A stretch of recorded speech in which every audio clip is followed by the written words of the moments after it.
Vamos a ver, Eric Molina solicita anotar el contenido compartido, pues por supuesto, puede anotar. Y digamos, esta presentación es, espero que no les aburra, se trata simplemente de algunas cositas sobre la antigua Guatemala. Simplemente repasaremos algunos datos que seguramente ustedes ya manejan, ya conocen, y que es simplemente como un refrescar. Y como esta es nuestra ciudad símbolo y no la podemos visitar por la cuarentena, se me ocurrió que tal vez podíamos comentar algunas cosas. Si ustedes desean compartir, por favor, estamos, yo tengo acceso a las notas. Si usted puede escribir allí cualquier cosita, por favor, anótela para reorientar el contenido de la información si fuera necesario. Pues bueno, la hemos titulado La Antigua Guatemala y sus atractivos turísticos, pero son solamente atractivos de tipo histórico y artístico, ¿verdad? Porque la antigua, usted lo conoce y ha llevado mucha gente por allá, tiene atractivos en compras, en gastronomía, en tradiciones, en costumbres, que esas pues obviamente no las vamos a abordar en esta.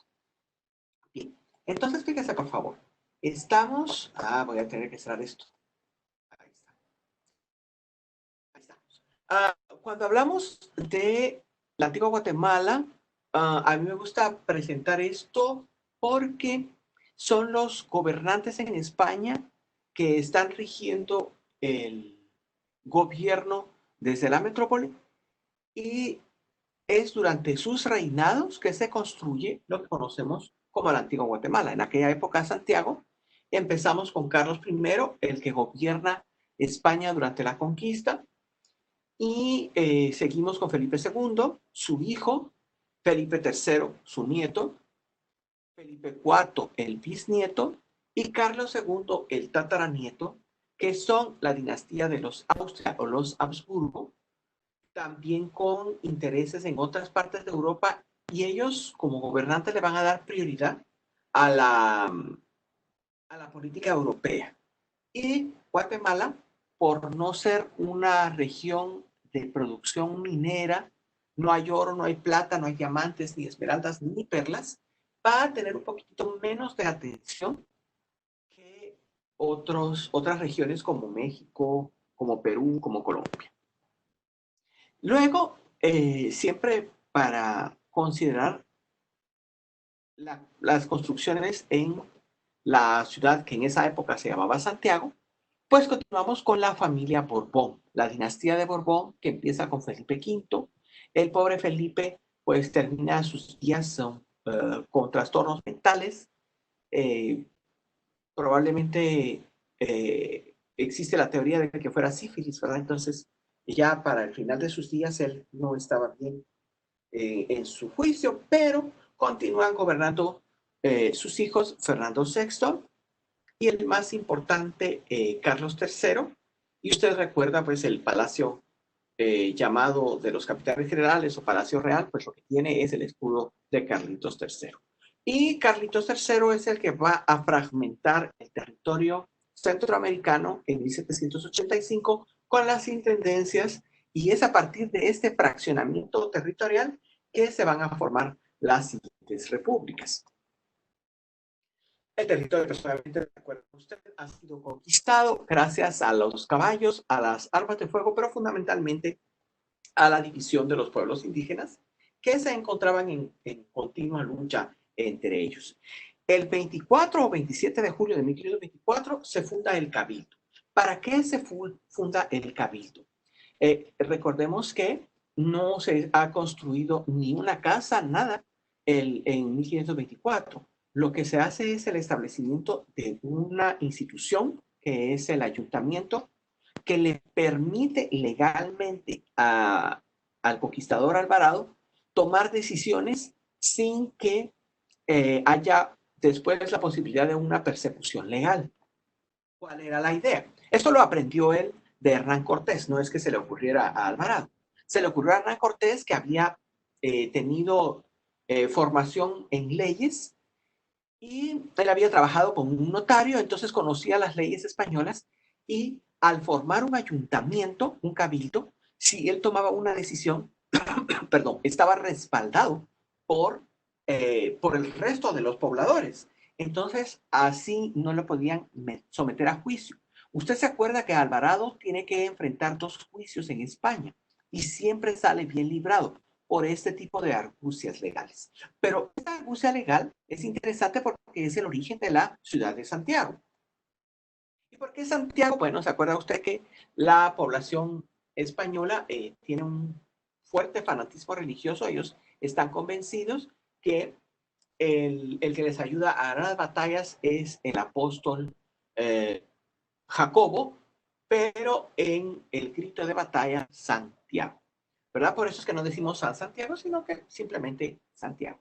Y él es considerado el matamoros, porque desde el siglo IX se considera que él es el que ayudaba a vencer a los enemigos de los españoles. Entonces, esto es lo que ellos utilizan para el nombre de Santiago. Y se acuerda usted, en el lienzo de Tlaxcala está la narración del proceso de conquista desde el punto de vista de los conquistadores, porque recuerden, las tropas españolas numéricamente son muy poco numerosas, son pequeñas, pero lo que les ayuda a ellos es la presencia de auxiliares tlaxcaltecas. Aquí entonces, en el lienzo de Tlaxcala, aunque es una reproducción del siglo XIX, pues es una copia del original del siglo XVI que nos muestra algunas batallas, como la de Zapotitlán, y aquí vemos los zapotes, y la de Quetzaltenango, y aquí vemos las plumas de Quetzal. Y por supuesto, pues el efecto de las batallas. Y gracias al lienzo de Tlaxcala y al descubrimiento de una investigadora holandesa, sabemos que el nombre de Guatemala no es como lo habíamos supuesto durante mucho tiempo, lugar de árboles, sino lugar del águila cautiva. ¿Cómo lo sabemos? Bueno, porque el lienzo de Cuauhtémoc lo que hace es narrar la conquista desde otro grupo de personas mexicas que llegan con los conquistadores españoles y ellos procedían de Cuauhtémoc. Cuauhtémoc, vea usted, aquí está en caracteres latinos y aquí está el glifo para um, los náhuatl, ¿verdad? Que es el águila. Puede ver usted que el águila no es tan hermosa y sin embargo, Cuauhtémoc significa el lugar de las águilas de hermosas plumas. Mientras que Cuauhtémoc, vea usted qué bonito dibujan los tlaxcaltecas en el águila de Cuauhtémoc. Mire, aquí es una águila hermosa, pero es el nombre con el que los tlaxcaltecas y cuauhtémoc conocen, designan a la ciudad de Izinche. Por eso la fundación de la ciudad pues está vinculada con este sitio arqueológico. Y a mí lo que me parece impactante es la visión que deja plasmado el artista que hace este lienzo, que mire usted las partes del cuerpo despedazadas de este pobre sujeto que sufrió el impacto de uno de los proyectiles. Y el lienzo pues de Cuauhtémoc que nos muestra la visión de este otro grupo sobre la conquista, su alianza, la llegada de los españoles y los enfrentamientos armados.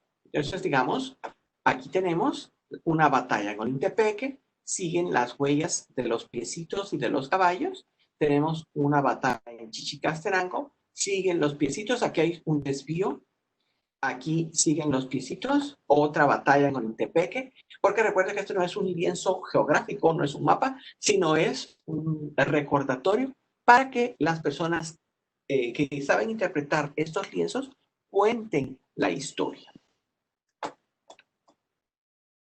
Y el éxito de la conquista, ya lo demostró el lienzo de Cuauhtémoc, es el establecimiento de la base de operaciones militares por Jorge de Alvarado en un asentamiento fijo para la ciudad de Guatemala. Y el asentamiento fijo va a estar al pie del volcán de Agua y es lo que usted ya conoce. El nombre actual de la población es San Miguel Escobar. Entonces, para 1527 se asienta la población en San Miguel Escobar Por supuesto, si demoliéramos la iglesia y se hicieran excavaciones, encontraríamos los restos de las edificaciones del siglo XVI, pero eso pues no es posible realmente. Aquí tenemos otra perspectiva del mismo. Y por si usted en algún momento quiere hacer algún análisis de la fachada con sus turistas, pues le proponemos esta lectura. Recuerde usted, la fachada trata de dar un mensaje de catequesis a las personas que observan la fachada. Entonces es interesante, por supuesto, usted ve que la fachada es del siglo XVII, pero restaurada antes del siglo XVII o principios del XVIII. ¿Cómo lo sabemos? Bueno, la fachada en su parte, en su primer cuerpo, tiene columnas, pero tiene doble hornacina en cada espacio. Eso quiere decir que fue diseñado según los criterios del manierismo y entonces esto nos dice claramente que es del siglo XVII. Pero el remate, que es lo que usualmente se cae durante los terremotos, fue restaurado ya con columnas salomónicas. Entonces nos dice que ya es el inicio del barroco. Entonces aquí tenemos dos etapas constructivas claramente definidas. ¿Y qué es lo que nos propone el mensaje? Bueno, San Roque, que es protector de enfermedades de epidemia. Aquí debió haber otro santo comparable, San Lázaro o algún otro santo dedicado a curar las epidemias, pero esta imagen se ha perdido. Y en la parte superior tenemos a San Antonio de Padua y a Santa Isabel de Hungría, porque recuerda que este era pueblo administrado por los franciscanos. Entonces encontramos santos franciscanos. Igual, la imagen que encontramos es la de la Virgen de la Inmaculada Concepción, que es la Virgen característica que promueve el culto franciscano. Todo termina con San Miguel en el remate. En el remate con sus espacios para campanas, es decir, una espadaña, porque el pueblo está dedicado a San Miguel. Y usted recuerda, pues el nombre de Escobar corresponde al conquistador que era beneficiado con los impuestos que pagaba esta población. Y el barrio Tlaxcalteca, que nosotros conocemos como Ciudad Vieja, que ya está por cumplirse dentro de 7 años, se cumple el centenario de la placa conmemorativa que dice equivocadamente que esa fue la primera catedral. ¿Cuándo pusieron esto? En 1927, porque pensaban que esta era la ubicación, en 1927, que esta era la ubicación de Santiago. No se habían puesto a analizar que se trataba de San Miguel de Escobar. Y la fachada, hecha por Diego de Porres, antes de fallecer, alrededor de 1735, nos muestra un detalle que a mí me parece muy interesante. Y es que cuando él trabajó la fachada de Santa Clara, las monjas lo obligaron a tapiar el atrio y lo dejaron sin que su fachada fuera vista, y es una fachada espectacular. Entonces, ¿qué hace él? Bueno, reproduce la fachada, pero la hace mucho más amplia, vuelve a utilizar la pilastra serliana y coloca otra vez a los arcángeles y amplía todavía más el repertorio del mensaje. ¿Y cuál es el mensaje? Bueno, estamos exaltando a la Inmaculada y junto a ella aparecen los fundadores de las órdenes, San Francisco, porque pueblo franciscano. Y si usted se acuerda, hay que hacer una concesión política, y esa concesión política es que Santo Domingo aparece al lado de San Francisco. Entonces ellos son los que se encuentran en el remate, y en el segundo cuerpo está el coro de los arcángeles. Mire usted, ellos están cantando, alabando a la Virgen, alabando a Dios, todo felicidad. Y en el primer cuerpo está la familia de la Virgen, ¿verdad? ¿Quiénes son? San Joaquín y Santa Ana, Santa María Magdalena y San José. ¿Por qué está Santa María Magdalena? Pues acuérdese que ella acompaña a la Virgen en sus momentos de mayor sufrimiento. Entonces, es interesante porque aquí lo que nos propone es una gran... la familia humana de la Virgen, la familia celestial de los ángeles y la familia de los misioneros que han convertido esto en tierra católica. Bueno, y aquí pues algunos detalles de las imágenes para que usted los ubique. Bueno, pues entonces es necesario, ¿se acuerda usted? En 1541 se produce un alud que destruye San Pedro Las Huertas, la ciudad de Santiago, Guatemala, ubicada en lo que ahora conocemos como San Pedro Las Huertas. Y el mejor ejemplo es que cada vez que ocurre un deslave, una inundación, a Ciudad Vieja no le pasa nada, que era el barrio de los tlaxcaltecas, mientras que el pobre San Miguel Escobar siempre recibe estos residuos, estos aludes. Este pues no fue tan dañino, pero el de 1540 debe haber sido desastroso porque acuérdense que hay que trasladar la ciudad. ¿Y a dónde se traslada? Pues al vecino valle de Panchoy. ¿Por qué se traslada a Panchoy? Fíjese que originalmente, si usted recuerda, debería haberse trasladado a Chimaltenango.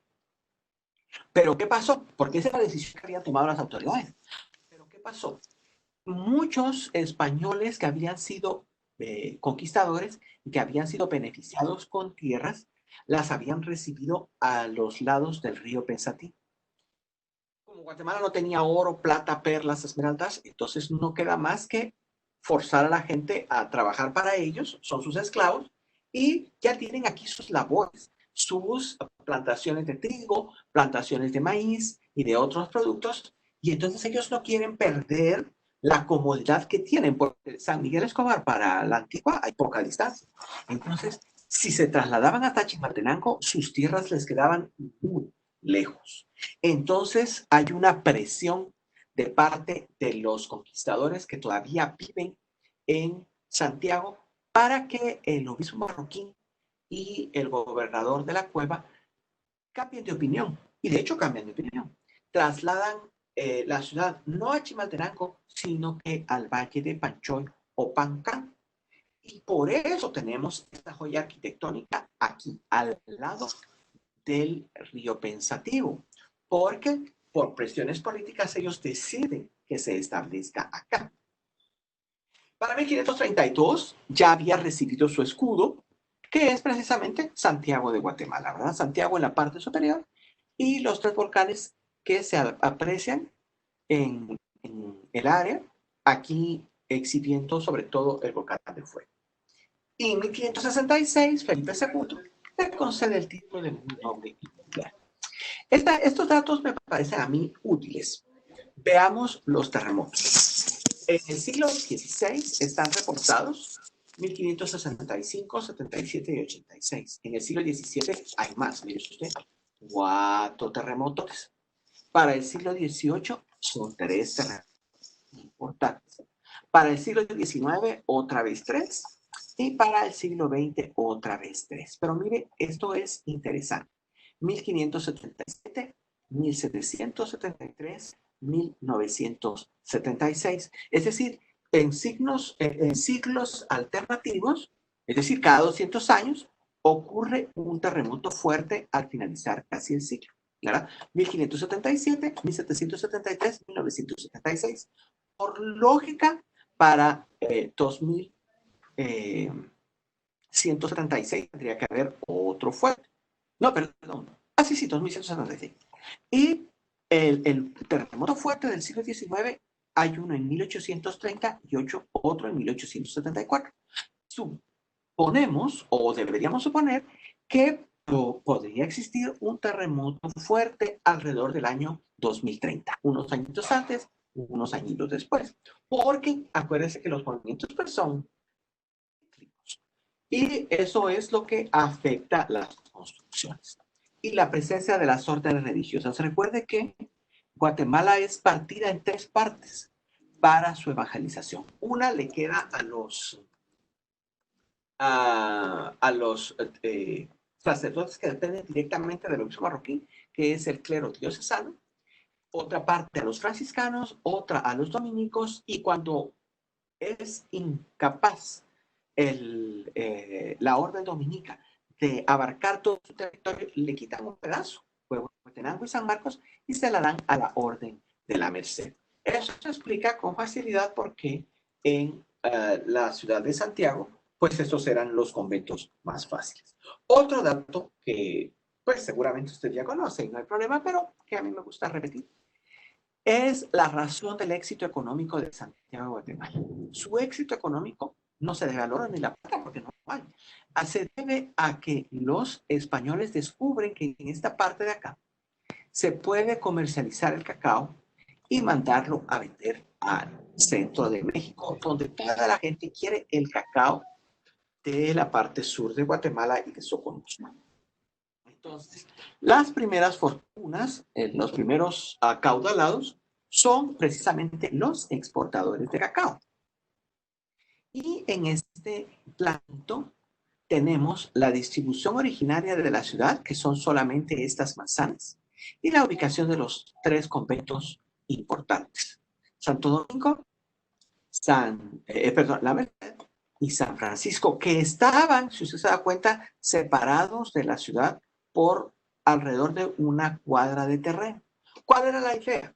Que no hubiera fricciones entre los sacerdotes de las órdenes religiosas y los sacerdotes que dependen del obispo. Entonces, esta parroquia no debería la gente ir a los conventos. Por supuesto, sabemos que eso no ocurrió, pero es interesante porque se planifica de esta forma. Claro, la ciudad crece muy rápido y entonces ya no, esto pierde sentido. Pero aquí podemos ver la excelente retícula que organizan las personas que trazan la ciudad, porque la idea, recuerda, es darle a cada conquistador la misma cantidad de terreno que al vecino. La idea es que no haya dificultades, que no haya pleitos entre los conquistadores de decir, ¿por qué le doy más terreno al vecino que a mí, si yo soy tan conquistador como él? Entonces, la única forma de darles exactamente la misma cantidad es que sea cuadrangular. Y es a ese criterio que obedece el trazado perfectamente reticular, por lo menos de la primera parte de la ciudad. Conforme se va extendiendo, usted ve que la cuadra donde está Santa Catalina es mucho más larga. ¿Por qué? Porque esos eran terrenos que debían separar la Merced de la ciudad. Pero al habilitarse, ¿verdad? Al urbanizarse, pues se va perdiendo un poquito el criterio original. Y con la presencia de... ¿Qué pasó? Ay, ¿Y ahora dónde? hay un delito. ¿Por qué con mi mamita? Necia, que es de estarla jalando caminando. Acá la presencia de los dominicos, ¿verdad? Que va a promover las leyes nuevas, y con el establecimiento de las leyes nuevas, aquí pues tenemos una imagen de cómo se ve una audiencia. Guatemala se convierte en capital. Es Alonso López de Cerrato la persona que decide trasladar la audiencia, que originalmente se había fundado en la ciudad de Gracias a Dios, y él es el que convierte a Guatemala en capital, y por eso después se extiende el nombre a Reino de Guatemala. Donoso también organiza a los pueblos indígenas con sus respectivas autoridades, y él es el que le da el aspecto geográfico político, en geografía política, que tiene Guatemala. Y los frailes en cada ayuntamiento organizan cofradías para poder difundir el mensaje católico a una población que les es muy difícil llegar a todos, pero es mucho más fácil evangelizar a los cofrades y que los cofrades se encarguen de difundir el mensaje. También en la época de Alonso López de Cerrato, pues, se crean los corregimientos, que es la distribución para manejar el territorio.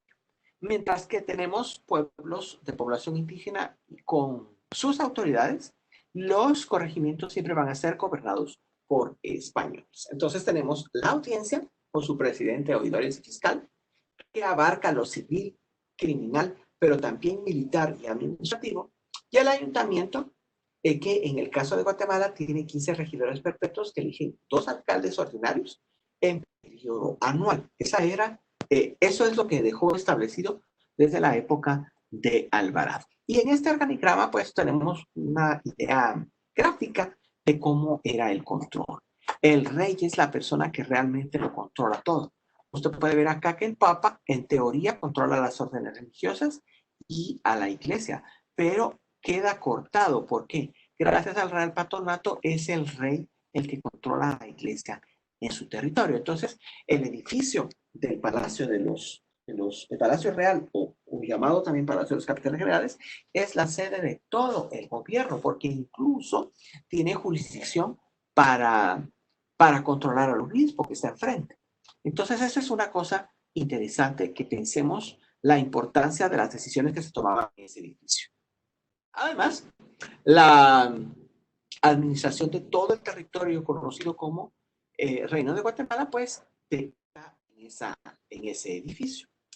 Y acá podemos ver cómo van aumentando la cantidad de edificaciones religiosas. Y es importante el convento de la Concepción porque originalmente debió estar donde donde quedó el hospital.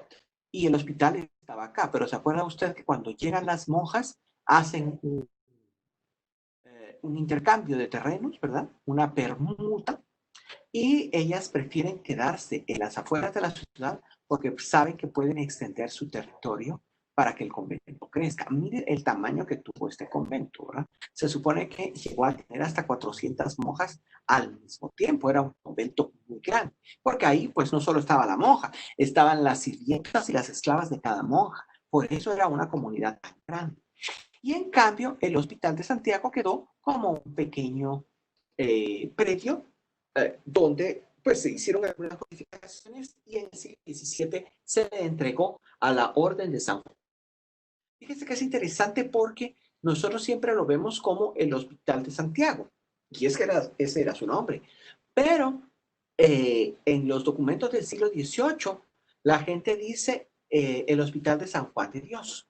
¿Por qué? No es que se le había cambiado el nombre. Lo que pasa es que como los que cuidaban a los enfermos eran los hermanos de San Juan de Dios, la gente decía el Hospital de San Juan de Dios, omitiendo las palabras administrado por los hermanos de la Orden de, ¿verdad? Y entonces, en el siglo XVIII, cuando se traslada, ya la gente habitualmente le decía San Juan de Dios. Y es por eso que cuando llega a la capital, se olvidan del nombre de Santiago, que era el nombre oficial, y ya lo dejan solo como San Juan de Dios.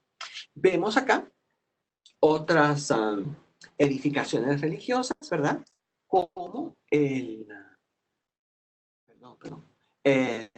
bueno, pues, la catedral, donde estuvo originalmente el seminario, cómo se va expandiendo cuando llega la Compañía de Jesús, cuando llega la Orden de San Agustín, donde originalmente iban a estar las Catalinas, al final el convento de Santa Catalina, la iglesia de San Sebastián. Y entonces, una de las cosas interesantes que siempre le llama la atención a los turistas es por qué tanta iglesia, ¿verdad? ¿Por qué una a la par de la otra? Bueno, gran parte se debe a que cada comunidad religiosa tiene su propia iglesia y otra a las devociones particulares. Recuerda que la gente pues considera indispensable manifestar un sistema de creencias. Esta pintura siempre me gusta, es la que fue hecha para demostrarle a las autoridades tanto en España como en México que sí se estaba construyendo la Catedral de Santiago. Y el pintor Antonio Ramírez Montúfar en 1678 nos deja ver los estratos sociales bien representados en esta pintura. Tenemos a los españoles, aquí tenemos un español a caballo, tenemos españoles a pie, pero puede ver usted aquí personas de origen afrodescendiente cuidando este caballo, aquí personas de tez clara vendiendo, es decir, aquí tenemos una persona mestiza, mire, aquí tenemos otra persona mestiza, más mestizos. Este es mucho más moreno, pero no es del color de los esclavos africanos. Es decir, aquí tenemos a los mestizos y mulatos, mire, los antepasados del 60-70% de los guatemaltecos con el mestizaje, los pocos españoles, la población africana y los productos que venden, porque podemos identificar ahí que hay venta de cebolla, de frijoles, de granos, venden gallinas, venden pan, o sea, todo lo que estaba a la venta lo dejó plasmado en. Y entonces aquello debe haber sido muy bullicioso, algo parecido al mercado de Chichicastera. Y la presencia africana, ¿por qué está acá? Bueno, llegan como esclavos. Recuerden usted que cuando se libera a la población indígena y se prohíbe su esclavitud, pues no queda para los españoles más opción que comprar esclavos africanos, que era un negocio del que se beneficiaban principalmente los británicos. Y aquí, pues, lo terrible del traslado de las personas. Cada manchita es una persona amarrada o encadenada, acostada, y puede ver usted que hay niveles. Mire, 1, 2, 3, 4, 4 niveles de tablas para amarrar a los esclavos. Y al lado, es bastante malo que de por sí el europeo esté azotando a un esclavo africano. Pero al lado puede verse claramente que es otro africano el que está azotando, que ya azotó a la pobre esclava y ahora va a azotar a otro de sus compañeros. Entonces, la esclavitud fue una situación bastante compleja y da origen al mestizaje, ¿verdad? Acá le presento simplemente un listado de los gobernadores, los presidentes de la audiencia. Acuérdense que los títulos de los funcionarios eran presidente de la audiencia, gobernador del reino y capitán general de los reales ejércitos. A nosotros en el sistema educativo nos enseñaron que eran los capitanes generales, pero era simplemente por una cuestión didáctica, porque cuando uno regresa y revisa los documentos de la época, ellos prefieren ser llamados presidentes, porque eso es lo que les da su autoridad legal. Sin su nombramiento de presidente, ninguno podría ser capitán general, ¿verdad? En cambio, el presidente de por sí, aunque no tuviera un nombramiento específico, siempre era el capitán general, porque era el presidente de la audiencia. Entonces aquí está la secuencia con la interrupción durante Francisco Luceñi, en que no hubo audiencia de Guatemala, sino que se trasladó a Panamá, pero con Antonio González se restablece la audiencia y va a permanecer hasta la independencia. Y le presento esto por, si usted recuerda, es simpático cuando la población de los comerciantes de cacao que han sido millonarios empiezan a sentirse empobrecidos porque el cacao deja de ser un negocio rentable, pues piden tierras en el oriente del país y las dedican a la crianza de ganado vacuno y equino. Entonces esos son los núcleos de personas de aspecto hispano que encontramos en lugares como Zacapa, San Diego, Estanzuela, San José Narada, partes de Chiquimula, en Tiapa. Esa gente blanca de fenotipo hispano es agraciada, por decirlo así, por la corona, con tierras, y para no perder sus tierras, pues se van a ellas. Y va a encontrar usted una constante repetición de apellidos Morales, Cordón, son porque las familias se casan entre ellas mismas para mantener ese fenotipo. Y es lo que encontramos en la región oriental de Guatemala. Es esta parte de acá. Para el siglo XVII, las primeras migraciones hacia el oriente empiezan en 1590 y terminan alrededor de 1630. Son aproximadamente 40 años en la que los que habían sido exportadores de cacao se convierten en ganaderos en la región del oriente. Y a partir de 1655, se empieza a exportar el anís, que es un tinte que usted sabe se extrae de estas plantas, se procesaba la savia, se hacía evaporar, se dejaba evaporar el agua y se exportaba hacia Inglaterra, pasando por el castillo de San Felipe. La principal función era corroborar que se hubieran pagado los impuestos de exportación. La región productora es la parte sur de Guatemala, en el área de Sutepeque, de Caroleo, y la región de El Salvador, Santa Ana, se concentra en Guatemala y sale para España por la Izabal. Según las normas establecidas, tenía que enviarse hasta Cuba, de Cuba hasta España, atravesar España y llegar a Inglaterra. Pero la ubicación de 1655, que fue autorizada por la corona española, el establecimiento del puerto de Ellis, va a ser el viaje más corto. Y por eso el éxito de las exportaciones empieza en ese año, porque los comerciantes, en lugar de tener que irse hasta Cuba, simplemente se desvían, llegan a Belice, exportan, venden su producto, se los pagan y regresan en un viaje bastante corto. Hay otra ruta que de El Salvador pasa por Esquipula, Chiquimula y se va hacia el lago de Izabal. Pero las autoridades no eran tan felices con esa ruta, porque querían que la gente pasara por Santiago para poder corroborar el pago de impuestos de exportación. Y eso es lo que permite la construcción de todo lo que vemos en la Antigua. Todo lo que vemos en la Antigua fue construido gracias a las exportaciones de América. Así como el centro histórico fue producto de las exportaciones de café. La ciudad de Santiago es producto de las exportaciones de América. Los exportadores se sienten culpables de estarle vendiendo a los ingleses y van a destinar buena parte de sus ingresos a construir obras de arte religioso para pedirle perdón a Dios por esas exportaciones que no eran de todo transparentes. Cuando se acaban espacios para decorar, empiezan a decorar las iglesias de los pueblos, como el caso de San Cristóbal a Cazahuastlán, que estaba en la ruta, que era prácticamente la misma que la carretera del Atlántico para la salida de los puntos de exportación. Y estos retablos, originalmente bañados en oro, era el altar mayor con espejo, era una muestra de la opulencia que tenía no el pueblo en sí mismo, sino los exportadores. Aquí le pongo solo un ejemplo. Domingo de Arrillaga era el hombre más acaudalado del siglo XVII.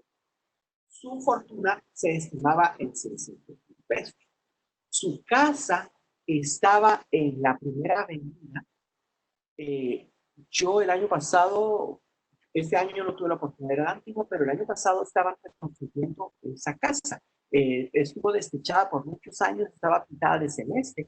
Y si usted alcanzó a ver láminas en una casa de la primera avenida, esa esquina era la casita o la casona de este señor que era el hombre más acaudalado de Guatemala. Bueno, esperemos que mejore. Sabe, la lluvia no nos favorece mucho en estas conversaciones. Pero no solamente había personas españolas acaudaladas. Aquí tenemos un ejemplo de un millonario. Es Diego Vicente. Él es descendiente de una casa real quiché. Tiene tierras en Omostenango y tierras en la costa. Y es uno de los hombres más acaudalados de la región.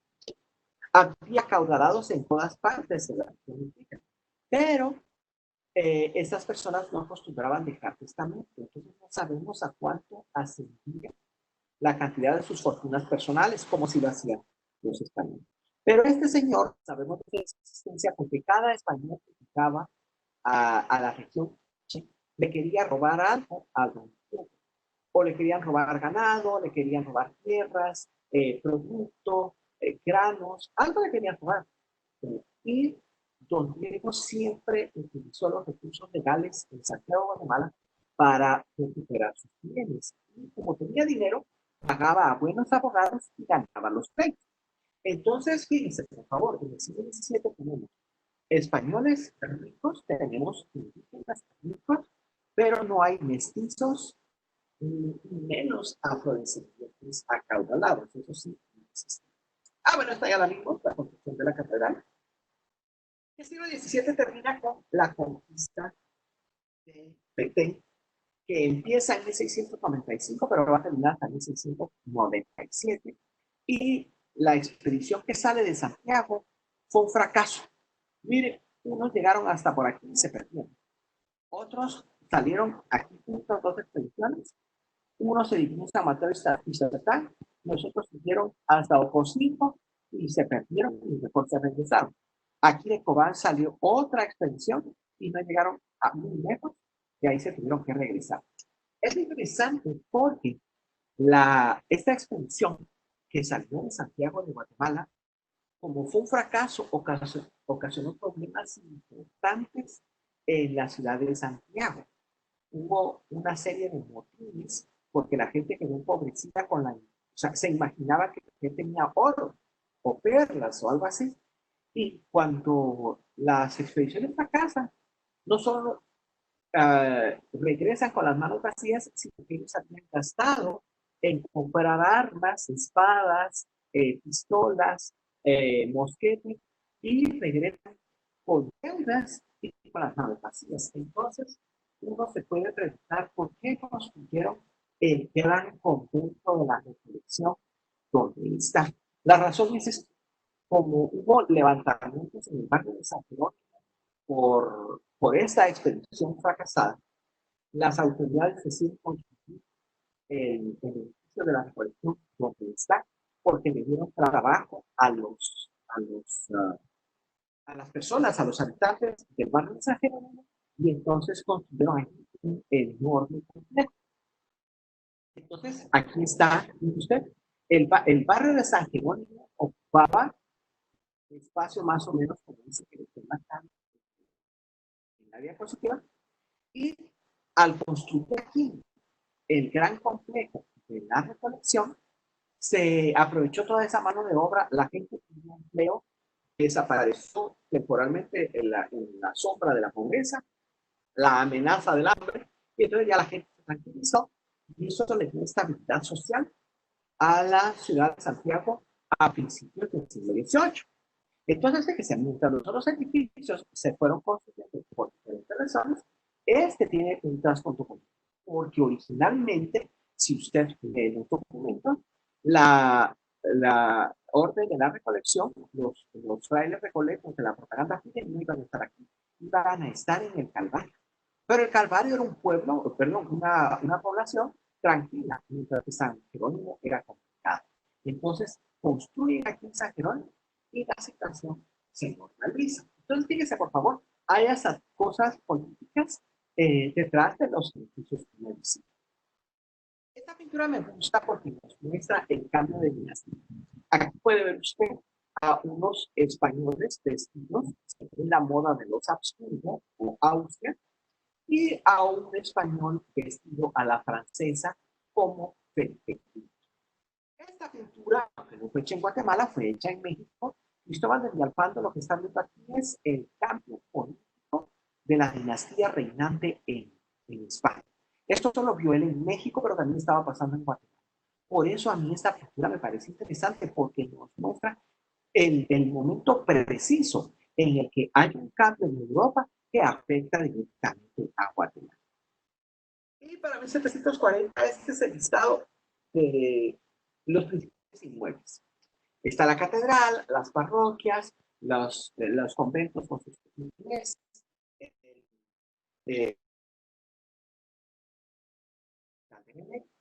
el seminario, los conventos de mujeres, y si usted se da cuenta, hay 1.800 casas de teja y 1.150 casas con techo de paja.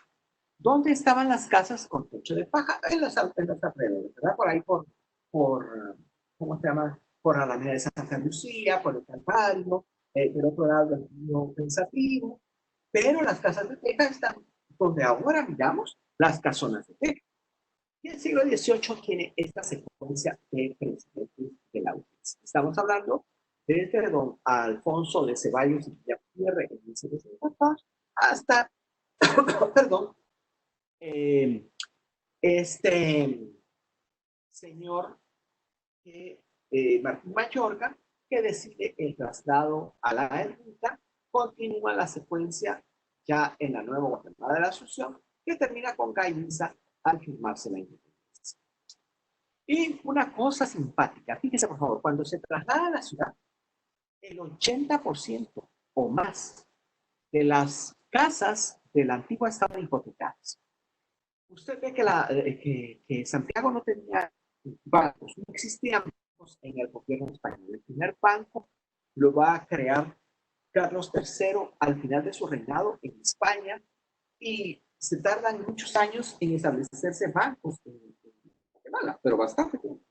No eran necesarios. Las órdenes religiosas tenían fondos y eran las que hacían préstamos. Además, no podían cobrar más del 5% del interés.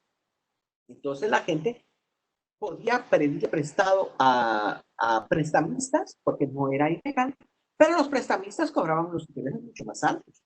En cambio, las órdenes religiosas no podían cobrar más del 5%. Y dice, pero ¿y por qué las órdenes cobraban intereses? Bueno, pues sencillo, con eso mantenían los orfanatos, con eso se pagaban los hospitales, se atendía a la comida de la gente menesterosa, se atendía a los ancianos. Entonces, pero ese dinero, como no era constante que la gente regalara para eso, las órdenes religiosas, como tenían dinero, lo que estaban con los intereses, mantenían sus obras de caridad. Pero cuando Martín de Mayorga, que es el señor feito que aparece en la foto, y eso porque no me está mirando a mí, ¿verdad? Pues Martín de Mayorga decide el traslado, convence al rey que suprima las hipotecas. En esa época las hipotecas se llaman censos. Y este es el desastre financiero para las órdenes religiosas. Por eso es que el arzobispo Pedro Cortés decía, no nos podemos ir, no nos podemos ir, no nos podemos ir, porque esto empobreció a las órdenes religiosas. Y el rey, pues a él que le importaba, él estaba lejos. Entonces, él ordena el traslado y empobrece la parte central de Guatemala. Aquí tenemos un dibujo que publicó el arzobispo Cortés y Larraz de cómo visualizaba él el área del Valle de la Ermita. Aquí tenemos el retrato de don Pedro Cortés y de Martín de Mayorga. Al lado de la puerta lateral del atrio del sagrario de la catedral en Antigua Guatemala, usted ve que se colocó un modesto monumento a don Pedro Cortés Larraz en el año 1943 y que puede pues visitar y que tiene ese sentido, ¿no?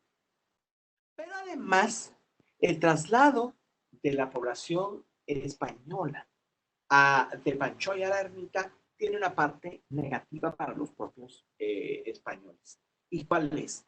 Bueno, está bien, le perdonan la hipoteca, usted feliz y contento, pero al llegar al Valle de la Ermita, en lo que habían sido el potrero de Ranchos Viejos, que el potrero era propiedad de la cofradía de Nuestra Señora del Carmen, cuya sede estaba en el Cerrito del Carmen, pues el rey simplemente les quita a la cofradía el terreno y es la actual zona 1. Pero era un potrero, no había ni árboles donde pasar bajo el sol, o si llovía, no había donde protegerse. Entonces mucha gente no quiere venirse de Panchoy a la ermita y deciden irse a Quetzaltenango. De Quetzaltenango ocupan otros espacios como San Marcos, pero aquí crean un conflicto. Fíjese, por favor, a diferencia de la migración al oriente, que no ocasiona problemas porque cuando les regalan tierra a los españoles en el oriente del país, se les regala donde está despoblado, sin gente indígena. En cambio, esta migración que se va a Quetzaltenango encuentra mucha población indígena. Y una vez que están establecidos allí, no quieren obedecer a las autoridades indígenas. Esto va a crear un conflicto muy serio que todavía usted puede ver en Quetzaltenango entre las personas de idioma quiché o de indumentaria quiché y las personas que se consideran ladinas o descendientes de españoles. Y entonces ese conflicto no existía antes, surge a raíz del traslado de la capital, el abandono de Santiago y el posterior surgimiento de la antigua Guatemala. En esta época, la persona más acaudalada es don Juan Fermín de Aycinena, el primer marqués de Aycinena. ¿Cómo hizo su fortuna don Juan Fermín? Se casó con Ana María Carrillo y Gárvez Corral y la señorita llevaba 178,000 pesos de dote. Eso era una fortuna espectacular. Pero ese señor no solo era hábil para casarse bien, sino que supo manejar el dinero. Se dedicó a exportar. Él lo que hacía era adelantarle préstamos a los productores salvadoreños y cuando bajaba el precio, la gente no le podía pagar, se quedaba con sus terrenos en El Salvador. Cuando usted va a ver en el siglo XIX, hay una fuerte tensión entre El Salvador y Guatemala, con batallas y con invasiones y destrucción y muertos y heridos. El que inicia esto es ese señor, porque él, para aumentar su fortuna, perjudicó a muchos productores salvadoreños. Y claro, cuando él se muere, bueno, no solo eso, ¿verdad? Entierra a la primera esposa y se vuelve a casar con otra millonaria. Entierra a la segunda y se casa con la tercera, otra millonaria. O sea, él siempre se casaba bien. Pero esta sí lo enterró a él. Y cuando él muere, su fortuna era el equivalente a todo el dinero circulante desde Costa Rica hasta Chiapas. Era muchísimo dinero. Su fortuna era comparable con la de los exportadores de plata de México y de Perú. Y este señor no exportaba plata, este señor lo que hacía era exportar solo anillo, para que usted vea lo próspero que era el negocio del anillo. Y aquí tenemos evidencia física de la tensión entre los ladinos e indígenas en el área de Quetzaltenango. Aquí tenemos el ayuntamiento de ladinos, donde ahora está el pasaje Enríquez, y el ayuntamiento de indígenas es donde está el palacio del ayuntamiento. En San Marcos, la población ladina no quiso vivir en San Pedro Zacatepeques, que es la cabecera, que era la cabecera de San Marcos, sino que crean su propio barrio o pueblo, que es San Marcos. Y de esta época deriva o heredamos la palabra chapín, que es la palabra para designar a los capitalinos, a los exportadores de añil, ¿verdad? Son bonitos, lujosos, como esos zapatos, mire usted, forrados de seda, con perlas, con hilo de oro. Son buenos para una fiesta, pero no son útiles para trabajar, ¿verdad? Una mujer no puede trabajar con eso, no puede lavar un plato con eso, se te cae. Entonces, así decían los salvadoreños que eran los capitalinos. Bonitos, pero incapaces de trabajar. Y en compensación, los capitalinos le pusieron guanacos a los salvadoreños. Entonces, esto, fíjese, hasta en el vocabulario común surgieron palabras para expresar la tensión que había generado este señor Aycinena contra los pobres productores salvadoreños, porque él se aprovechaba de él. Y cuando empiezan a bajar las exportaciones porque los ingleses dejan de comprar, se empiezan a culpar mutuamente. La culpa es de los chapines, la culpa es de los guanacos, pero no, ninguno de ellos tenía la culpa. La culpa era que los ingleses ya no querían comprar porque cuando conquistaron la India ya no necesitaban añil guatemalteco, tenían todo el añil que producía la India. Entonces, aquí en Guatemala eso causó problemas entre salvadoreños y capitales. Se traslada a la capital, ¿verdad? A partir de los terremotos, el cabildo sale en 1775. En 1777 se da la orden de desalojo con el plazo de un año.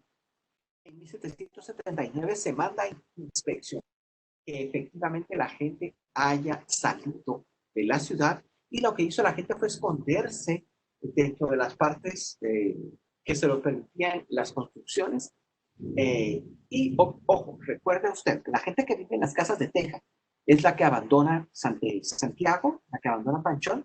Unos se vienen a la ermita y otros se van a Quetzaltenango. Pero ¿y entonces quién es la gente que se queda en la Antigua? Pues son las personas que vivían en los barrios periféricos, los señores que tenían sus casitas con techo de paja, y entonces cuando las casas con techo de teja quedan abandonadas, pues se van para allá, o reparan el techo, y si antes tenían casa con techo de paja, ahora no importa que haya un cuarto con techo de paja, el resto está techado con teja. Y estos son los que habitan la ciudad de la antigua Guatemala, que si usted se da cuenta, en 1799 es cuando se le da el nombre, y fíjese, era un nombre provisional de la antigua Guatemala. Usted estaba pensando qué nombre le vamos a dar, y de provisional se quedó para siempre. Entonces, su nombre a partir de 1799 es la antigua Guatemala, que ya tenía su parroquia en Los Remedios, lo que ahora es la Escuela de Cristo, y había sido considerada villa desde 1786. Pero para 1799 había una casa que tenía la inscripción de 1654. Entonces era obvio que para el terremoto de 1773 los daños habían sido importantes, pero no para justificar el tratado.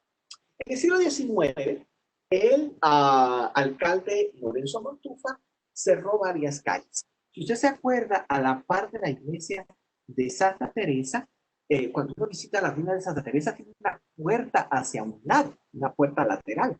¿Por qué? Porque allí había una calle. Y la ciudad tenía varias calles de ese tipo que cortaban muchas manzanas. Pero como la población ya no era la misma, don Lorenzo manda tapiar esas calles, se hicieron muros para bloquear la calle y entonces se convirtieron en propiedades privadas. Entonces desaparecieron muchas calles. Igual cuando usted va en la calle de los Duelos, puede ver un gran predio que usan para básquetbol o para fútbol, ¿verdad? Y uno dice que este gran terreno. Eso, según los planos del siglo XIX, eran calles, pero se bloquean y se convierten en plantaciones, primero de nopal y después de café. Entonces, la ciudad sufre algunas modificaciones en su trazado durante el gobierno de don Lorenzo Montúfar. Usted puede ver a don Lorenzo en el Palacio del Ayuntamiento, ahí tiene un bonito retrato. Rehabilita la cárcel,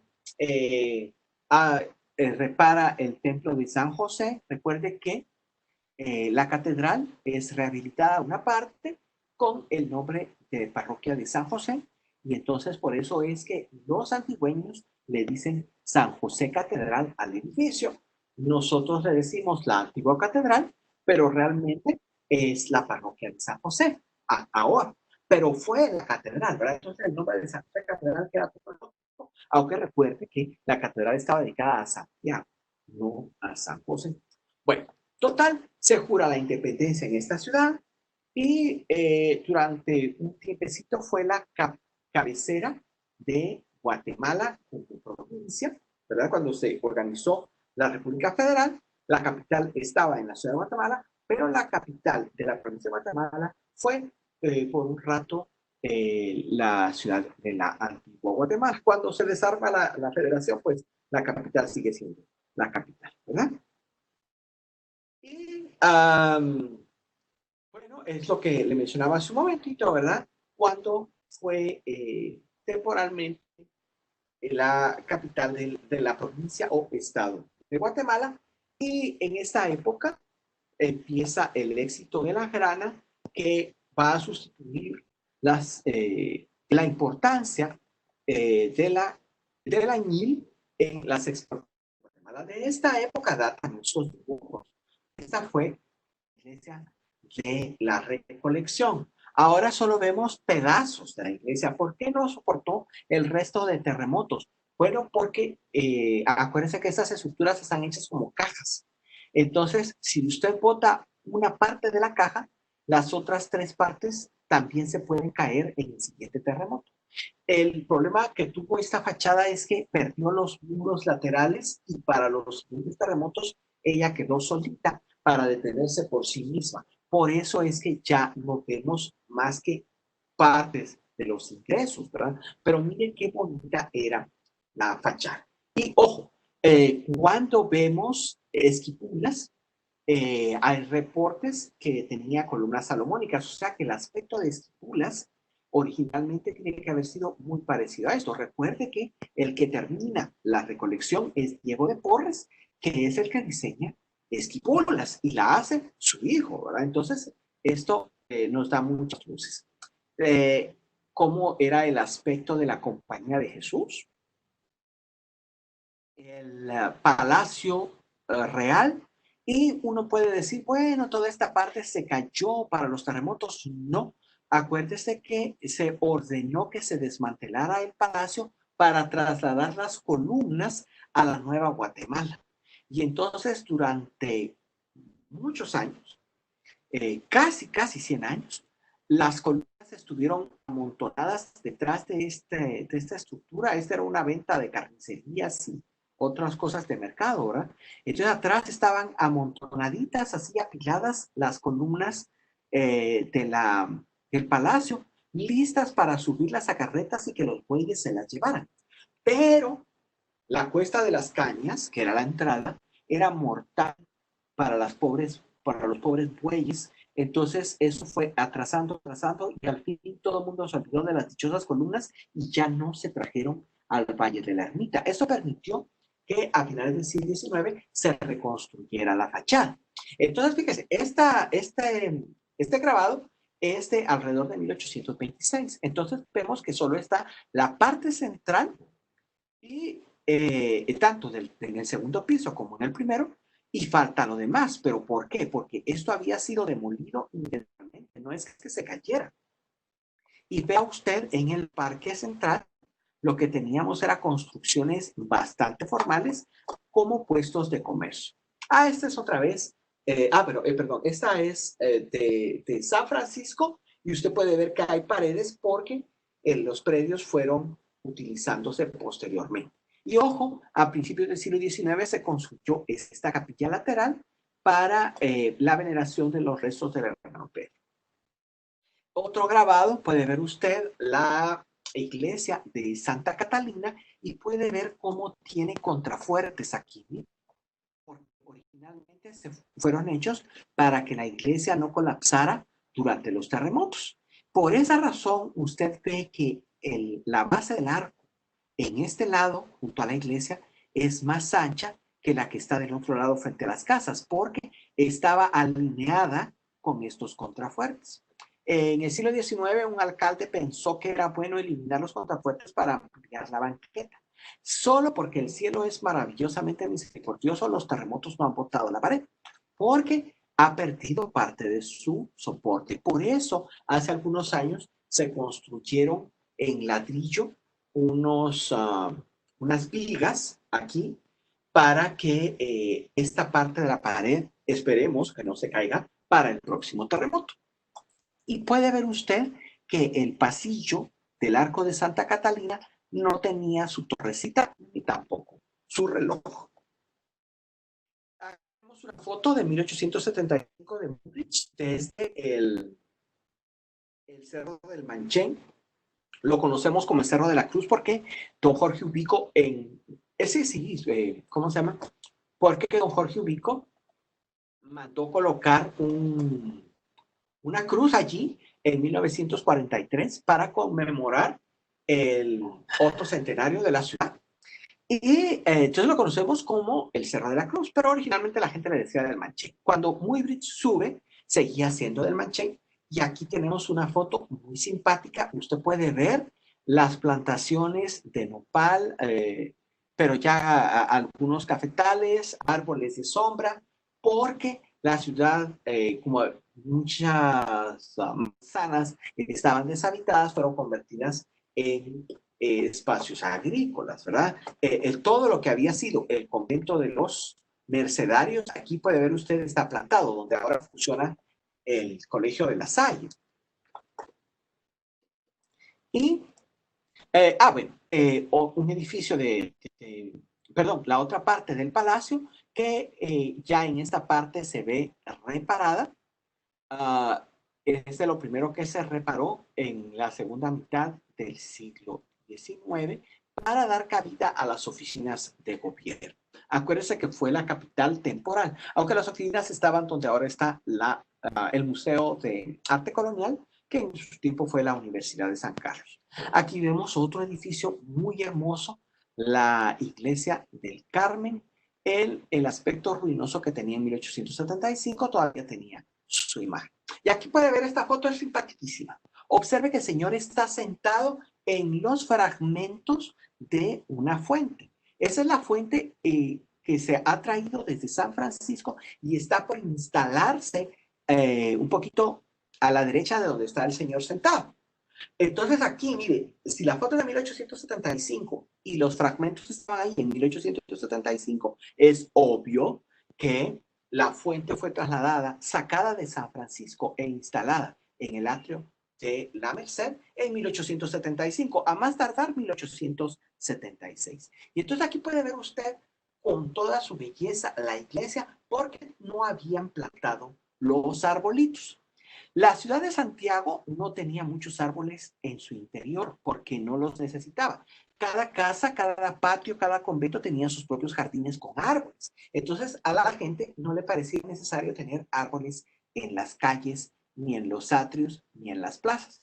Entonces, cuando se diseñaba un edificio, como tenía un atrio amplio, la idea es que el edificio se pudiera apreciar por completo. Hoy en día no podemos hacer eso porque tiene sus arbolitos que le dan otro aspecto diferente, pero esos arbolitos son de finales del siglo XIX, cuando se plantaron, ¿verdad? Los que están ahora, pues son más recientes. Y un edificio que afortunadamente no ha sufrido mucho con los terremotos es el Palacio del Ayuntamiento, obra de nuestro amigo Diego de Porres. Y si usted se acuerda, un poco antes del traslado, la municipalidad, el ayuntamiento quiso comprar estas casas, mire, para completar el edificio del ayuntamiento que tuviera toda la manzana. Y hubiera sido muy hermoso, porque la idea era completar con la misma cantidad de arcos. Se hubiera visto muy bonita la plaza. Pero, la Iglesia Católica era dueña de varias de estas casas que había recibido precisamente por esas hipotecas cuando la gente no pagaba, ¿verdad? Y entonces ellos se opusieron a la venta. Ellos decían, no, estas casas son para ayudar a los pobres, las rentas sirven para ayudar a los pobres, no las vamos a vender, y no las vendieron. Entonces eso impidió que se terminara de completar esa bonita manzana. Y aquí tenemos las nopaleras del siglo XIX. Todavía cuando Muybridge visitó Guatemala, ¿recuerda usted que él tuvo que huir de los Estados Unidos porque había cometido un asesinato por celos? Entonces, se refugia en Guatemala, saca esas bonitas fotos, y cuando regresa a los Estados Unidos logra arreglar su situación legal. Pero entonces, mire, todavía existía exportaciones de grana, ¿verdad? Entonces, ¿cuál era la idea? Y por eso es tan bonito que frente a la catedral, en el Parque Central de la Antigua, haya un nopal, porque esos eran los nopales que estaba, pues, toda la Antigua en el siglo XIX estaba llena de nopales. Entonces, ese producto, ¿verdad? El insecto se alojaba en el nopal, y estas personas lo que están haciendo es recolectando los insectos para tostarlos y convertirlos en tinte. Y otro aspecto de la plaza en ese momento. Mire, la Fuente de las Sirenas está completa, es la fuente original de nuestro amigo Diego de Porres. El ayuntamiento está muy bonito y puede ver los puestos de mercado que se acostumbraron en el siglo XIX. Estos son del siglo XIX, estos les decían los cajones, y la ciudad de Guatemala también tuvo sus cajones. Solo como un chisme, cuando se inauguró la catedral en 1815, hubo necesidad de hacer un proceso legal para sacar a los cajoneros del atrio, porque se habían apoderado del atrio, y la municipalidad les cobraba derecho de plaza. Entonces ellos creían tener todo el derecho. La iglesia tuvo que demostrar que el atrio le pertenecía a la iglesia, no a la municipalidad. Por supuesto, jamás le devolvieron a la iglesia el dinero que ya había recolectado la municipalidad. Y los pobres que habían pagado por años fueron expulsados. Otros aspectos del siglo XIX, podemos ver el atrio de Capuchinas, y puede ver usted que ha sido desmantelado el segundo piso, como lo encontramos todavía en la actualidad, y el atrio pues tiene plantas de maíz, ¿verdad? La gente pues vivía como podía. También puede ver plantas de maíz en la torre circular, ¿verdad? Era lo que, pues, me imagino que las familias que vivían ahí de eso se alimentaban. Puede ver perfectamente la fachada de San Sebastián, estaba completa, esta aguantó hasta el terremoto del 1976, y fue enfrente que se colocó el templo de Minerva.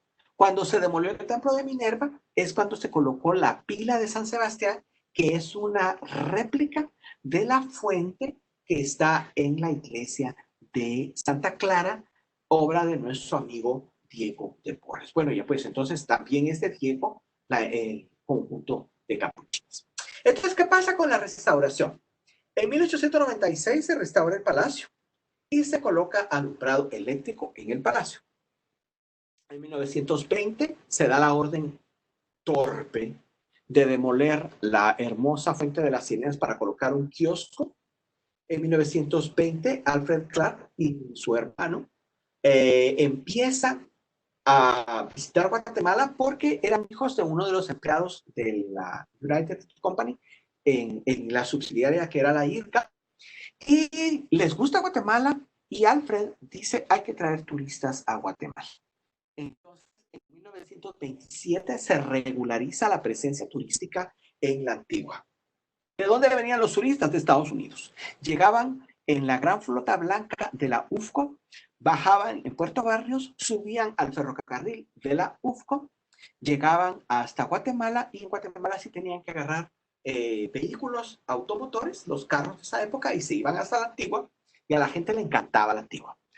Tan es así que unos años después llega Wilson Popenoe, ¿verdad? Y se queda con la casa Popenoe. Llega otra estadounidense y se queda con la casa de las campanas. Llega otra estadounidense, Matilda Gray, y crea la casa de las 1000 flores. Son los 3 estadounidenses que van a promover la migración muy selectiva de estadounidenses a la antigua Guatemala.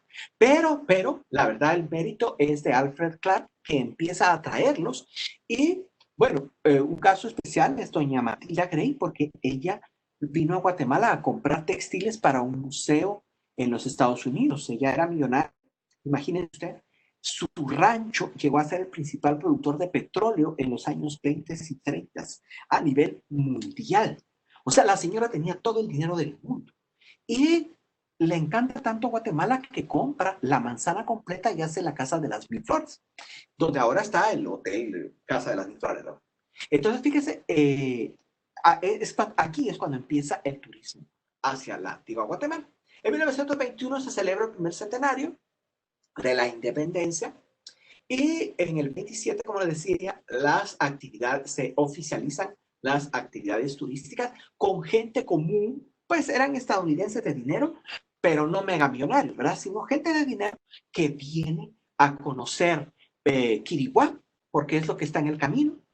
Llega a la antigua Guatemala, se extienden hasta Panajachel y terminan en Chichicastenango para regresar después. Las películas que se filman en Guatemala, como Las Nuevas Aventuras de Tarzán de 1935, lo que hace es repetir el periplo que hace Alfred Clark. Hay tomas donde usted puede ver que están en Livingston y entonces, según ellos, estaban en África, ¿verdad? Y ponen los tambores, tuc, tuc, tuc, tuc. Y los muchachos de los garífuna saludan al camarógrafo, pero ellos no saben que van a salir en la película. Y el personaje de Tarzán llega a la antigua Guatemala, está en las ruinas de San Francisco, se pelea ahí con los malos, digamos, la película, y visitan Chichicastenango y sale el arco, aquel bonito del Cucumats, y él pasea por el mercado y se mira la iglesia y van al Hotel Santo Tomás, ahí es donde se filman las escenas. Entonces, ¿quién ha hecho esto posible? Pues este turismo que empieza en el 27 y que se amplía con la habilitación del aeropuerto de La Aurora en 1936. Entre 1935 y 42, el gobierno de don Jorge Ubico empieza a comprar las ruinas para que sean propiedad del gobierno. Se compra la Recolección, Agustín, el Carmen, San José, Santa Cruz, Concepción, etcétera, porque el gobierno sabe que la propiedad privada pues no se va a esmerar mucho en conservarlas. Se han conservado solo porque Dios es grande, como decimos nosotros, pero el gobierno quiere cuidarlas. Y se empiezan a comprar en el 35, que es cuando empieza la recuperación económica de Guatemala, y se dejan de comprar en el 42, porque es donde se ha comprado lo que a Jorge Ubico le parecía que había que conservar. Y se manda a restaurar la Fuente de las Sirenas, que es la que vemos ahora. Esto fue en el año 36. Entonces, don Jorge lo que quiere es que en el 43, cuando se celebre el centenario del establecimiento de la Antigua, bueno, de Santiago, en lo que ahora es Antigua, esos edificios hagan propiedad del Estado y la gente pueda entrar, visitar y pagar para ver las ruinas. O sea, ese concepto turístico que ahora manejamos es idea de don Jorge Ubico, con todo y lo malo que tenía. Así que el señor era malo y se peleaba con la gente y lo que usted quiera, ¿verdad? Pero esa visión turística que nosotros disfrutamos ahora, se le ocurrió a él y parece haber sido muy influenciado por don Rafael Pérez de León, que era el arquitecto que hizo el palacio y que era el dueño de la posada de Belén. Pero pues a don Jorge le gustaban las cosas coloniales y dijo, no, esto hay que salvarlo. Por eso se celebra el cuarto centenario en el 43, en el 44, antes de que fuera la revolución, don Jorge lo declara monumento nacional. En el 48, ya en la época de Arévalo, es proclamada ciudad emérita. En el 69 se emite la ley protectora de la ciudad.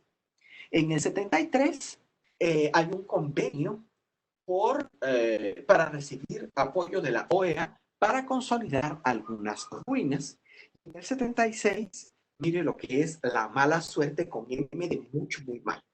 La fachada de San Sebastián, ya tenían los materiales, estaba el ladrillo, todos los materiales estaban guardados dentro de San Sebastián para hacerle dos contrafuertes internos y proteger la fachada por si venía un terremoto. Y ¡pum! El 4 de febrero se cae. Y ya de nada sirvieron los materiales, ¿verdad? Porque la iglesia se cayó. Eso es mala suerte porque era el primer edificio que iban a reparar con estos fondos. Pero además, fíjese usted, la ciudad fue concebida por sus autoridades como una ciudad para recibir peregrinos católicos. La tradición religiosa, ¿verdad?, de las peregrinaciones pues, se debe a cultos y lugares sagrados. En Europa, los puntos de peregrinación importantes eran Constantinopla, Roma y Santiago de Compostela. El modelo que ellos van a seguir es Santiago de Compostela. Por supuesto, había otros lugares como Jerusalén, importante para católicos, para cristianos, para musulmanes y para judíos, y la Meca, que era importante para los musulmanes. Muy pocos cristianos conocían la Meca, pero conocían estas tres. Y eso es lo que van a tratar de implementar. Pero aquí tenemos fotos de ese movimiento de gente que producía las migraciones. Y fíjese, el modelo lo van a tomar con Santiago de Compostela, pero el experimento ya era bastante viejo. Madrid fue concebida también como un lugar de peregrinación. Y para eso utilizaron el descubrimiento de la Virgen de la Almudena, y esto, y un poquito después del descubrimiento de la Virgen de la Almudena, promover la vida de San Isidro Labrador, ¿verdad? Como un buen católico y tal cosa, para que la gente visitara las iglesias. Entonces, este ejemplo les va a servir a ellos para para imaginarse la ciudad de Santiago como lugar de peregrinación. Entonces aquí están algunos de los responsables, ¿verdad? Carlos I y su esposa Isabel de Portugal, que son los papás de Felipe II, que es el que convierte a Madrid en capital. Y este Felipe II era católico de verdad católico. Él sí estaba súper convencido de todo lo que decía la doctrina. Entonces, en consonancia con él es que se promueve tanto el culto a la Virgen de la Almudena como San Isidro Labrador, y se trata de promover a Madrid como lugar de peregrinación. Pero no es solo el único, ¿verdad? Estaba Sevilla, que podía ser visitado en la catedral por el culto a las santas Justa y Rufina, protectoras de la ciudad, y a San Fernando de Castilla, que era el que había conquistado a los musulmanes la ciudad. Y aquí, en la catedral de Sevilla, puede ver usted la capilla dedicada a Santas Justa y Rufina y la capilla dedicada a San Fernando, rey de Castilla. ¿Por qué le presento esto? Porque ese mismo modelo que los frailes y los obispos y los sacerdotes ven en España, todos tenían que pasar por Sevilla porque ahí se hacían los registros para venir a América. Entonces ellos, mientras estaban esperando hacer los registros, tardaban 3 semanas, 2 meses para embarcarse, ¿verdad? Visitaban la catedral, era inevitable, es un edificio espectacular, bonito, visitable, y miraban estas capillas y los frailes y los obispos decían, yo voy a ser obispo en esa iglesia, voy a promover ese tipo de cositas. Y entonces este modelo está trasladado a Guatemala. Hay otros santos españoles como Santa Teresa de Ávila, ¿verdad? Que es particular en la iglesia de Santa Teresa. En las islas occidentales, mire, lo hacen en estos lugares, no son los únicos, ¿verdad? Pero son algunos de los importantes. como Cholula, donde se venera a la Virgen de Cholula en un templo que está construido sobre una pirámide prehispánica. En Ciudad Real de Chiapas, en la iglesia de Santo Domingo, en San Francisco de Quito, donde se visita especialmente a la tumba de Santa Mariana de Jesús y la Inmaculada de Quito, la Capilla del Rosario en Quito, ¿verdad? Que está sobre este edificio por dentro, es el que podemos ver aquí por fuera. Esto está vinculado con Santa Marianita también. En México, pues sí, el mega espectacular, ¿verdad? La Virgen de Guadalupe con su iglesia. ¿Qué estás haciendo vos? En Lima, el culto a Santo Toribio de Mogrovejo, a Santa Rosa de Lima, a San Juan Macías, a San Martín de Porres. Observe cómo cada ciudad tiene sus propios santos, cada región, porque lo que promueven es peregrinación. En el Señor de los Temblores, ¿verdad? En Lima, que es el que va a visitar Fray Pedro Pardo de Figueroa un poquito antes de llegar a ser obispo de Guatemala, y él es el que va a promover el culto al Señor de Esquipulas como un Cristo negro, también protector de los temblores. Cartagena de Indias, también con sus propios santos como San Pedro Claver. En Santa Fe de Bogotá, con su culto al Señor de Monserrate, en una iglesia dedicada a la Virgen de Montserrat. En Tucumán, pero básicamente en Salta, con la Virgen del Milagro y el Señor del Milagro. Guadalajara, con su Virgen de Zapopan. Puebla, con la devoción a la Virgen del Rosario. Y San Sebastián de Aparicio también en Puebla. Santo Domingo de Oaxaca. Cusco, con la devoción al Señor de los Temblores. Lógico, ¿verdad? En regiones sísmicas había que invocar a los señores de los temblores. En Guanajuato, con la Virgen de Guanajuato. Villahermosa, Tabasco. Mire usted qué simpático, es que se nos olvida. ¿A quién estaba dedicada originalmente la catedral? Al Señor de Esquipulas de Guatemala, al de Chiquimula. Ese es el que se veneraba en Villahermosa, en lo que ahora conocemos como México, ¿verdad? Y en el Reino de Guatemala hay lugares de peregrinación en Costa Rica, como Jarrás, Costa Rica. En Nicaragua, fundamentalmente la Virgen de Concepción en el Viejo. En Chiapas, lo mencioné, en Chiapas, en Comayagua, el retablo dedicado al Señor de Salame, perdón, y que son lugares que se promueven como lugares de peregrinación. O esto pues ya está en el Reino de Guatemala, ¿verdad? San Sebastián siempre en Comayagua.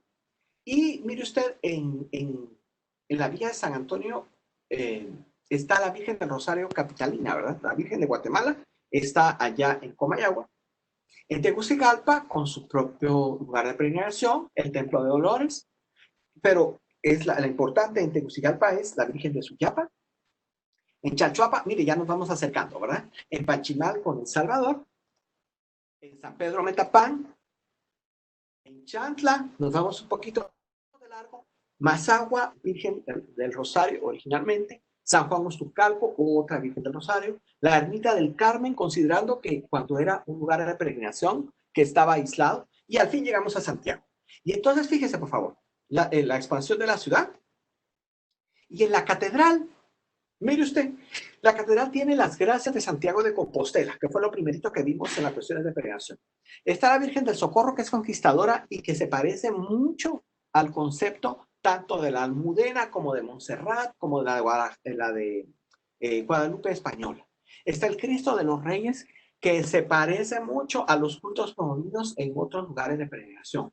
Pero además está Santa Teresa, Santa Rosa de Lima, San Francisco de Paula, la Virgen de Guadalupe de España y la Virgen de Guadalupe en México con sus propios altares. ¿Se acuerda lo que le había dicho de la Catedral de Sevilla? Bueno, lo mismo se hace en esta catedral. Está llena de capillas donde la gente puede ir a hacer la peregrinación como que si se hubiera ido a Lima, como que si se hubiera ido a Compostela, como que se hubiera estado en México. Todo lo puede hacer visitando este templo. Entonces, fíjese, ahí estaba la capilla dedicada a la Virgen de Guadalupe de España, y este es el lugar donde ahora se encuentra en el templo restaurado. En el ingreso estaba la Virgen de Guadalupe de México. En esta parte de acá estaba el retablo de San Francisco de Paula, donde estaba la imagen de San Sebastián. Estaba la capilla de Santa Rosa de Lima. Aquí al fondo estaba Santa Rosa de Lima con reliquia de Santa Rosa. Es como que usted se hubiera ido a Lima y solo está en la misma iglesia. La Virgen del Socorro, que era la conquistadora, con el espacio chiquitito para la escultura de la Virgen, porque era chiquito. Todo esto era un altar de plata, forrado de plata. Para terminar la construcción de la catedral actual, se tuvo que vender esa plata porque ya no alcanzaba el dinero. En la capilla del Cristo de los Reyes, y que decían que la había donado Carlos V. Entonces, imagínense, eso también era motivo de peregrinación. San Sebastián, patrono contra los terremotos y los temblores. En Santo Domingo, la Virgen del Rosario, que ya hemos visto que tenía devoción hasta Tegucigalpa, hasta Comayagua, ¿verdad? Hasta Honduras y en otras regiones. Entonces, aquí está la mera, la verdadera. Entonces, hay que visitarla. Solo caminaba usted unas 3, 4 cuadras. La Señora de los Remedios con las gracias que se le atribuyen a ella, ¿verdad? Y que ahora pues está en la zona 1 capital. Y esto, ¿verdad? Que es así como que el mero campeón de las imágenes de Cuaresma y Semana Santa en esa época, que es el Nazareno de la Merced, que se visitaba en la iglesia de la Merced. En San Agustín, un templo dedicado a las oraciones a la familia. Para quienes me han escuchado he comentado esto en otras ocasiones, ¿verdad? El culto familiar que se le pedía a estos tres santos: Santa Mónica, Santa Rita de Casia y San Nicolás de Tolentino. Las esposas iban a pedir por sus maridos maltratadores y por sus hijos. El oratorio de Espinosa, que tenía su imagen, ahora se conserva en la iglesia de San José de la zona 1, y el oratorio de Espinosa se cayó, pero es la calle que va al Cerro de la Cruz, intersección de la Alameda de Santa Rosa. Allí estaba el oratorio de Espinosa, que tenía sus propios campanarios. El Calvario con sus esculturas, como la del hermano, el Cristo del hermano Pedro, y San Francisco, que va a ser lugar de peregrinación por la presencia del hermano Pedro. Aunque previamente la propia Virgen de Concepción y la Virgen de Loreto eran motivo de visita. Y Santa Rosa, porque está dedicado a la primera santa americana de la historia de la iglesia. ¿Y se acuerda usted que vimos a la Santa Teresa en Ávila? Bueno, pues aquí la tenemos y se puede visitar y se pueden obtener indulgencias y la gente se va derechito al cielo. Nuestra Señora de Belén. Y vea usted la Orden de Belén difundida en Quito, en Lima y en México. ¿Y dónde surgió? En Guatemala. El Señor de Candelaria, otro punto de veneración en la ciudad. La Cruz del Milagro, una cruz que se documentó que había temblado, y entonces se convierte en un lugar de peregrinación con su propio Nazareno, que es el Nazareno de los Milagros. San Felipe de Jesús, ya fuera de la ciudad propiamente, en una población separada, pero que está vinculada con este fenómeno que genera algunos cambios urbanos, como las alamedas y otras cositas, ¿verdad? Y entonces yo creo que con esto pues podemos finalizar nuestra presentación. Si hubiese alguna pregunta, ¿cómo se llama? Usted podría haber escrito en notas, o si quisiera hacerla ahora mismo, pues le escuchamos.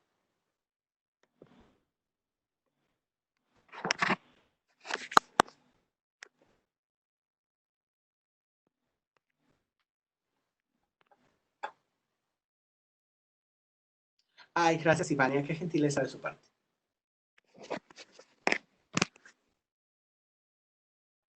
Hola, ¿qué tal amigos? ¿Cómo están? Mucho gusto. Mi nombre es Erwin. Bienvenidos a Marketing Tales Historias. Sí, esta es solo una prueba. Ok. Voy a revisar cómo estamos acá. Ajá. Pues se oye perfectamente.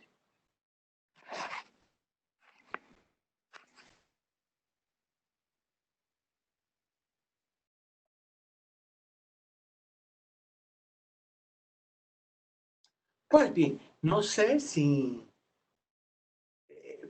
¿verdad? No, gracias a ustedes por acompañarnos. No sé si ustedes han estado presentes en las otras conferencias que hemos estado, pero eh, pues sí repetí varios datos, ¿verdad? Pero porque pensé que era algo que podía ser de interés para los participantes. Entonces, pues si no hay comentarios o preguntas o si no desean compartir, pues yo creo que por acá terminamos.